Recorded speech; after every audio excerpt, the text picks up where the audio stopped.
Donc moi c'est Clément Dupont, je suis français et je réside en France et je travaille en France.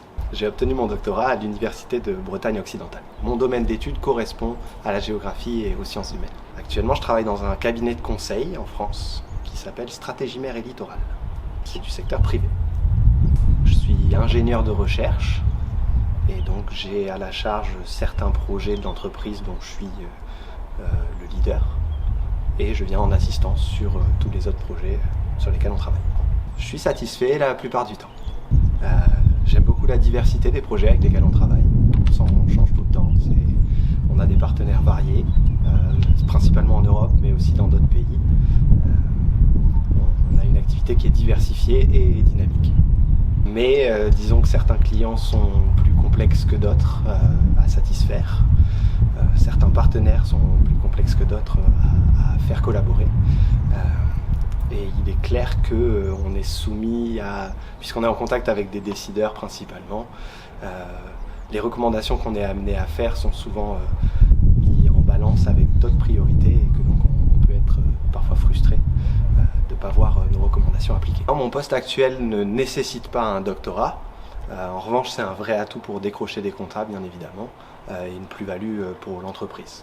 C'est très valorisant au niveau européen, bien entendu, quand on propose des appels, quand on répond à des appels d'offres, d'avoir dans notre équipe quelqu'un qui a un parcours scientifique et doctoral. Alors, le premier lien, il est très clair, c'est que c'est une thèse que j'ai réalisée dans un cadre CIFRE, donc qui est un dispositif français qui associe le monde privé de l'entreprise au monde de la recherche pour conduire une thèse. Donc dès l'origine, ma thèse est liée à mon emploi. J'étais déjà embauché par l'entreprise qui a financé mon doctorat et qui attendait avec impatience ses résultats. Je pense qu'il y a un paquet d'opportunités, notamment dans le monde du conseil, qui est celui que je connais le mieux. C'est encore une fois pas un prérequis pour faire du conseil, mais je me rends bien compte que environ un tiers des personnes avec qui je suis amené à travailler au niveau européen, dans des cabinets de conseil, sont titulaires d'un doctorat. Et donc au-delà du monde du conseil qui est celui que je connais, effectivement, je pense qu'il y a aussi beaucoup d'opportunités dans des bureaux d'études qui sont amenés à réaliser des diagnostics, notamment environnementaux, et qui peuvent avoir besoin des compétences des docteurs. Compétences techniques, mais pas que finalement, compétences en termes de gestion de projet, d'organisation du travail. Beaucoup d'atouts qui sont à valoriser, c'est une certitude. Oui, j'ai suivi une formation de post-thèse, il me semble que c'était le nom, qui nous préparait effectivement à nous vendre et à vendre nos compétences doctorales dans le monde de l'entreprise. Mais encore une fois, j'ai triché un petit peu puisque j'étais déjà embauché par l'entreprise qui a financé ma thèse. Donc finalement, les perspectives étaient assez évidentes. Donc je me suis formé pour commencer à l'intégrité scientifique puisque c'était un prérequis dans notre école doctorale.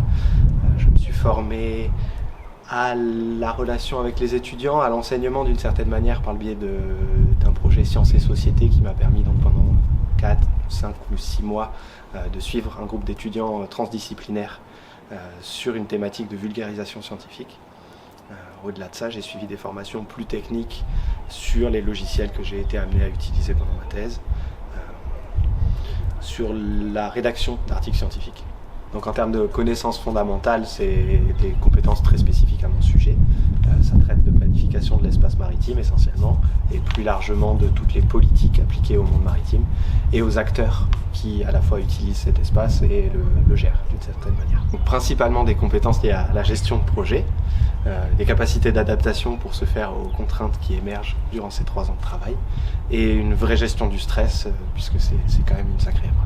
Je dirais principalement des compétences en termes de flexibilité, d'intelligence collective et de proactivité. Tenez bon, ça va finir beaucoup plus vite que ce que vous croyez. Pas une question facile, ça non plus. Ça dépend vraiment de chacun des contextes. Mais pensez à soutenir vos doctorants, ils en ont besoin dans ces épreuves difficiles.